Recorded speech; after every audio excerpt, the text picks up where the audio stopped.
2026 ಏಪ್ರಿಲಲ್ಲಿ. ಇದೇ ತಿಂಗಳು ಏಪ್ರಿಲ್ 26 ಭಾನುವಾರ ದಿವಸ ನಿಮಿಷಾಂಬ ಅಮ್ಮನವರ ಜಯಂತಿ ಇದೆ. ವೈಶಾಖ ಶುದ್ಧ ದಶಮಿಯ ದಿವಸ ನಿಮಿಷಾಂಬ ಜಯಂತಿ ಅಂತ ಆಚರಣೆ ಮಾಡ್ತೀವಿ.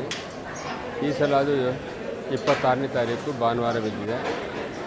ಎಂದಿನಂತೆ ವಿಶೇಷವಾಗಿ ಆವತ್ತು ಪ್ರಾತಃ ಕಾಲದಲ್ಲಿ 4 ಗಂಟೆಯಿಂದ 6 ಗಂಟೆ ಒಳಗಡೆ ಎಲ್ಲ ದೇವರುಗಳಿಗೆ ಪಂಚಾಮೃತ ಅಭಿಷೇಕವನ್ನು ಮಾಡ್ತೀವಿ.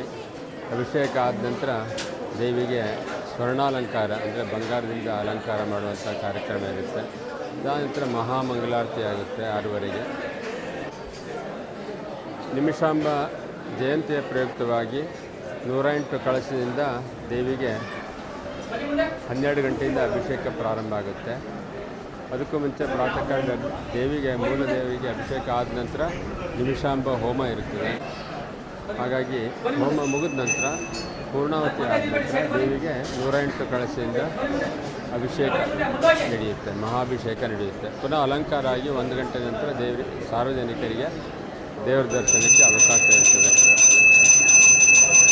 ಎಲ್ಲರಿಗೂ ಪ್ರಸಾದ ವ್ಯವಸ್ಥೆ ಇರುತ್ತೆ. ಸಾಯಂಕಾಲದ 6 ಗಂಟೆ ನಂತರ ದೇವಿಯ ಪ್ರಾಕಾರೋತ್ಸವ ಕಾರ್ಯಕ್ರಮ ಕೂಡ ನಡೀತದೆ.